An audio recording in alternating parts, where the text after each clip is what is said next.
sea que escuchemos con divertida indiferencia el sortilegio fantástico de un médico brujo de ojos enrojecidos del Congo, o que leamos con refinado embeleso las pálidas traducciones de las estrofas del místico Lao Tse, o que tratemos de romper una y otra vez la dura cáscara de un argumento de Santo Tomás, o que captemos repentinamente el brillante significado de un extraño cuento de hadas esquimal, encontraremos siempre la misma historia de forma variable y, sin embargo, maravillosamente constante, junto con una incitante y persistente sugestión de que nos queda por experimentar algo más que lo que podrá ser nunca sabido o contado. Así comienza el libro de Joseph Campbell titulado El héroe de las mil caras, psicoanálisis del mito, un libro publicado en 1972. En este libro Campbell desarrolló una teoría que luego ha sido y es interpretada y aplicada en la literatura, el cine, el teatro y hasta en ámbitos menos convencionales como las campañas políticas, el coaching y los manuales de autoayuda. En mi caso particular, conocer esta propuesta me ayudó a pensar en una pregunta que me había hecho en reiteradas ocasiones frente a historias tanto ficticias como vividas. ¿Por qué todas parecen tener un ritmo parecido? Como si cada experiencia humana, por distinta que sea, siguiera un pulso antiguo, una especie de tambor que late debajo del lenguaje. Joseph Campbell dedicó su vida a escuchar ese tambor. Rastreó las estructuras que sostienen los relatos de todas las culturas, desde los mitos griegos hasta los cuentos indígenas, desde la Odisea hasta las películas que Hollywood fabrica como si fueran panes calientes, pasando por los relatos religiosos.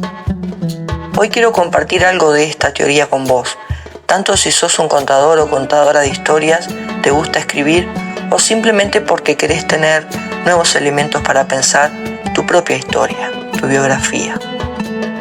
Escucharemos algo de ese pulso juntas.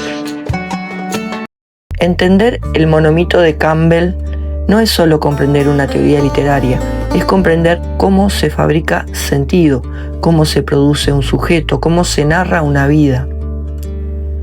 Campbell no fue un académico típico, fue un explorador, un lector obsesivo del modo en que las culturas intentan responder siempre a la misma pregunta: ¿qué significa ser humano?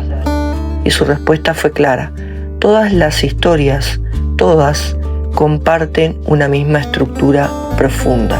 Campbell llamó a esa arquitectura universal monomito y la describió como un viaje circular. Mientras te lo cuento brevemente, quiero que pienses si te hace sentido, si lo reconoces en alguna película o texto que hayas leído, visto o estés leyendo, o tal vez en tu propia vida. Todo comienza con el llamado a la aventura. El héroe o futuro héroe se encuentra viviendo en lo que se conocería como su estado de comodidad, su equilibrio, por más caótico que pudiera parecer para alguien que lo ve de afuera. El sujeto se encuentra en un estado en el que se siente a salvo, pero algo irrumpe, desestabiliza. A esto le llama Campbell el llamado a la aventura. La primera reacción del héroe o del personaje es el rechazo, porque nadie quiere dejarlo conocido. Sin embargo, posteriormente aparece alguna figura o algún objeto que va a habilitarle el paso, que va a ayudar, que va a sostener esa posible salida de su zona de confort. A este objeto o sujeto Campbell le llama el mentor. El mentor va a ayudar al héroe a cruzar el umbral, que ese es el inicio real del camino. En ese camino va a encontrar obstáculos, aliados, enemigos, muchos tipos de pruebas que le van a llevar a la inexorable caída o muerte simbólica. Un nuevo momento en este viaje del héroe que se conoce como el abismo. Esa muerte simbólica es la renuncia necesaria al yo anterior, al yo que se encontraba en un estado de calma o equilibrio antes de que el llamado a la aventura irrumpiera en su vida. Esa es una muerte necesaria para que se lleve a cabo y se desarrolle la transformación hacia el nuevo yo del héroe. La etapa que sigue es conocida como la revelación. el héroe o el personaje encuentra un nuevo sentido a su vida. Ese nuevo sentido es lo que va a constituirlo y lo que va a llevarlo a la siguiente etapa, que es el regreso. Es un regreso en el que el héroe o el personaje vuelve transformado a su mundo de origen. Vuelve un otro yo que va a compartir con el mundo que había dejado en un inicio sus enseñanzas, sus nuevas percepciones, sus nuevas formas de pensar y sus nuevas formas de actuar. Y aquí comienza nuevamente el ciclo. Esto es lo que se conoce como el viaje del héroe o el monomito. Un esquema simple en apariencia, pero con una potencia que atraviesa civilizaciones enteras. Y acá podemos encontrar la idea que más me interesa para mi podcast, Palabras Tomadas, y para mis videos en YouTube, que ya tengo algunos sobre el monomito. Campbell no dice que los relatos sigan un patrón, dice en realidad que los seres humanos necesitamos ese patrón para narrarnos y sobrevivir. Como toda teoría potente, el monomito fue rápidamente capturado. Hollywood lo convirtió en fórmula. El marketing lo convirtió en storytelling. La autoayuda neoliberal lo convirtió en promesa de triunfo individual. Lo convierte. Y esta es la parte en la que Campbell dialoga con los conceptos en los que yo trabajo, de usurpación semántica y usurpación semiótica. Lo que en su origen era una herramienta para comprender el alma humana, se volvió un molde para fabricar sujetos funcionales al sistema, narrativas funcionales al sistema. El viaje del héroe se transformó en el viaje del emprendedor, la prueba iniciática en el esfuerzo personal, la revelación en éxito y el regreso transformado en marca personal o en la mejor versión.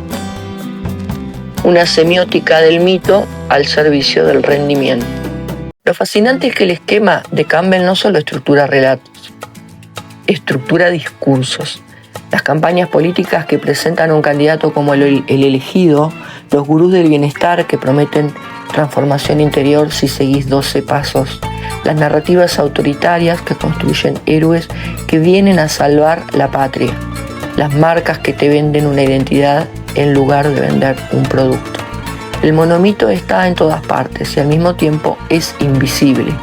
Esa invisibilidad es su fuerza y también es su riesgo, porque si una estructura narrativa se vuelve sentido común, deja de verse como construcción y empieza a aparecer destino. Cuando Campbell presentó su teoría no pensaba en héroes musculosos ni en libertadores iluminados, pensaba en seres humanos frágiles, enfrentados a la incertidumbre de existir. Para él, el viaje del héroe era una metáfora de la vida interior, una forma de decir que crecer siempre implica atravesar umbrales, perder algo, dejarse caer, dejarse ayudar y renacer de un modo distinto. Y ahí en ese punto el mito vuelve a ser herramienta de emancipación, una real posibilidad de transformación. Quizás la pregunta que nos toque hacernos, o la que me hago, en el contexto de nuestra vida actual, no es si seguimos el viaje del héroe, sino quién escribe ese viaje hoy. Porque si no somos nosotros quienes decidimos el relato, otros lo harán por nosotras. Hollywood, los partidos políticos, el algoritmo, las industrias que venden identidades empaquetadas, y nosotras solo interpretaremos el papel del tipo de héroe que otros necesitan, o que el sistema necesita. Campbell nos dejó un mapa, pero el camino lo tenemos que trazar nosotras. Gracias por acompañarme en esta travesía hacia la estructura profunda de las historias. Si hay algún mito, cuento o película donde hayas sentido tu propio viaje del héroe, me encantaría leerlo en los comentarios. Nos escuchamos en el próximo episodio. Mientras tanto, cuidemos las historias que nos narran y sobre todo las que nos escriben desde adentro.